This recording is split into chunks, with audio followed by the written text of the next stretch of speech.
चुनाव की घोषणा के बाद अरविंद केजरीवाल पर झूठा मुकदमा लगाकर उन्हें जेल भेज दिया जाता है। जेल के अंदर अरविंद केजरीवाल जी की दवाई बंद कर दी जाती है, अरविंद केजरीवाल जी की इंसुलिन बंद कर दी जाती है। भारतीय जनता पार्टी को, प्रधानमंत्री नरेंद्र मोदी जी को अरविंद केजरीवाल से डर लगता है। उन्हें पता है कि वो चुनावी मैदान में, वो दिल्ली में, वो पंजाब में अरविंद केजरीवाल और आम आदमी पार्टी का सामना नहीं कर सकते हैं। अरविंद केजरीवाल जी और आम आदमी पार्टी द्वारा किए गए काम का सामना नहीं कर सकते हैं।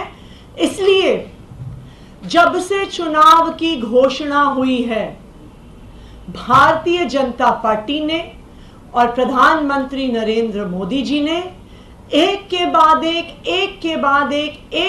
एक अरविंद केजरीवाल जी पर कोई ना कोई हमला करने की साजिश रची है। 16 मार्च को लोकसभा चुनाव की घोषणा होती है। 21 मार्च को अरविंद केजरीवाल जी को एक फर्जी मुकदमे में फंसा दिया जाता है। एक ऐसा मुकदमा जिसमें आज तक 1 रुपए की भी प्रोसीड्स ऑफ क्राइम का कुछ नहीं मिला, 1 पैसा नहीं मिला। लेकिन चुनाव की घोषणा के बाद अरविंद केजरीवाल पर झूठा मुकदमा लगाकर उन्हें जेल भेज दिया जाता है। जेल भेजने के बाद जेल के अंदर अरविंद केजरीवाल जी की दवाई बंद कर दी जाती है, अरविंद केजरीवाल जी की इंसुलिन बंद कर दी जाती है। अरविंद केजरीवाल जी जो डायबिटीज के मरीज हैं, 30 साल से मरीज हैं और 52 यूनिट इंसुलिन लेते रहे हैं।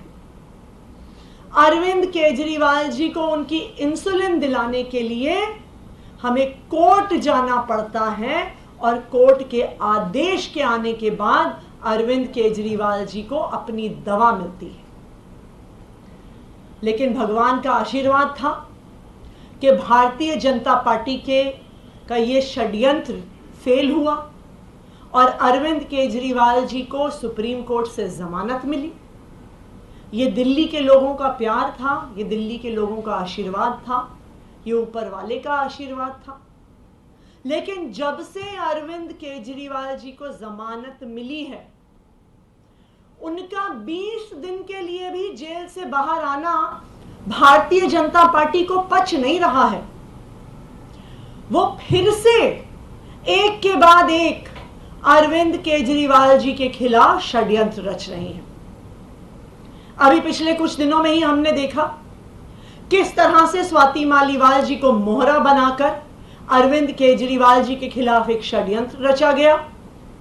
किस तरह से उनका इरादा था कि अरविंद केजरीवाल जी पे आरोप लगेंगे। हमारा मानना है कि स्वाति मालीवाल जी पर उनके एसीबी के केस को लेकर दबाव बनाया गया और उनको इस षड्यंत्र का चेहरा बनाया गया।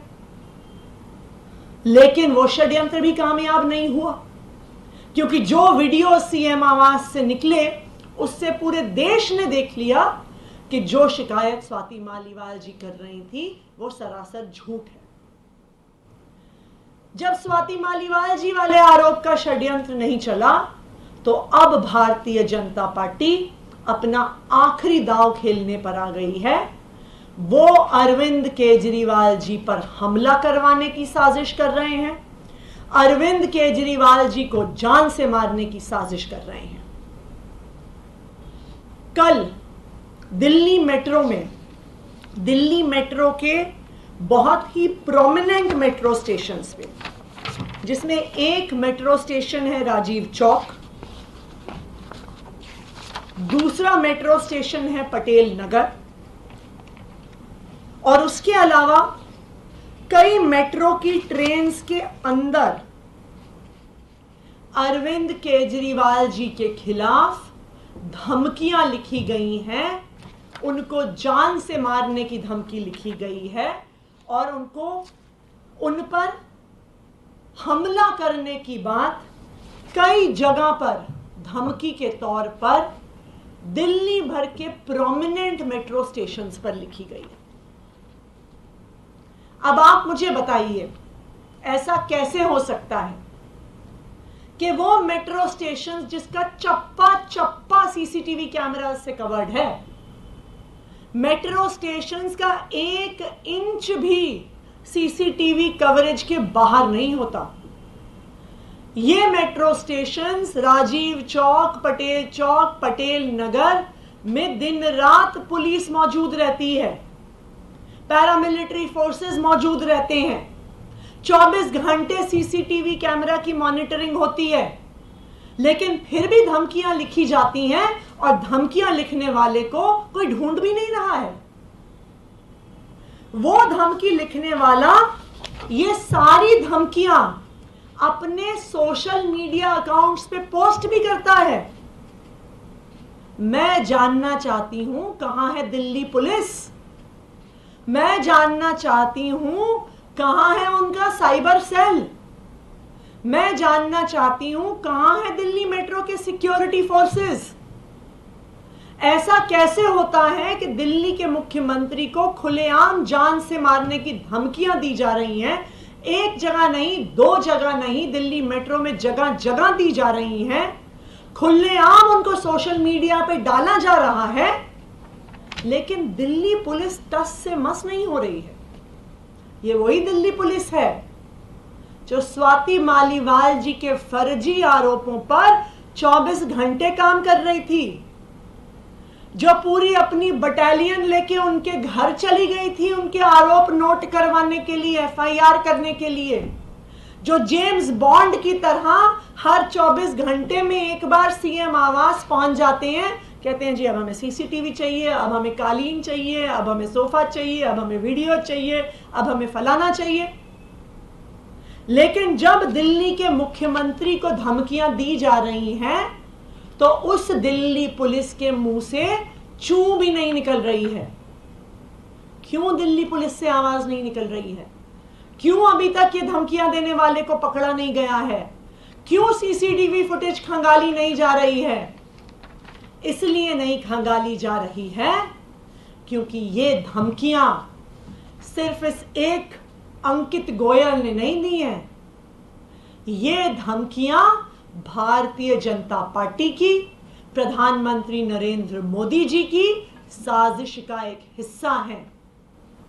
अगर साजिश का हिस्सा नहीं होते तो अब तक ये धमकियां देने वाला जेल के अंदर होता, लेकिन दिल्ली पुलिस के मुंह से एक शब्द नहीं निकला है। ये साफ दिखा रहा है ये साजिश प्रधानमंत्री कार्यालय से चल रही है। वही प्रधानमंत्री कार्यालय जो दिल्ली पुलिस को कंट्रोल कर रहा है, वही प्रधानमंत्री कार्यालय जो स्वाति मालीवाल जी के झूठे आरोपों पे मिनट मिनट पे दिल्ली पुलिस की तरफ से फर्जी कंप्लेंट, फर्जी खबरें टीवी पे प्लांट कर रहा है, आज वही प्रधानमंत्री कार्यालय अरविंद केजरीवाल पर हमले की तैयारी कर रहा है। मैं भारतीय जनता पार्टी को और प्रधानमंत्री नरेंद्र मोदी जी को बताना चाहती हूं कि अगर हिम्मत है तो हमारे काम में हमें चैलेंज करके देखो। अगर हिम्मत है तो अरविंद केजरीवाल जैसा काम करके दिखाओ, अरविंद केजरीवाल की तरह लोगों का दिल जीत के दिखाओ, अरविंद केजरीवाल की तरह 24 घंटे बिजली दे के दिखाओ, अरविंद केजरीवाल की तरह सरकारी स्कूल ठीक करके दिखाओ, अरविंद केजरीवाल की तरह बुजुर्गों को फ्री तीर्थ यात्रा करके दिखाओ, अरविंद केजरीवाल की तरह हर दिल्ली वासी को फ्री इलाज दे के दिखाओ। लेकिन वो तो आप करेंगे नहीं, क्योंकि वो आपको करना आता नहीं है।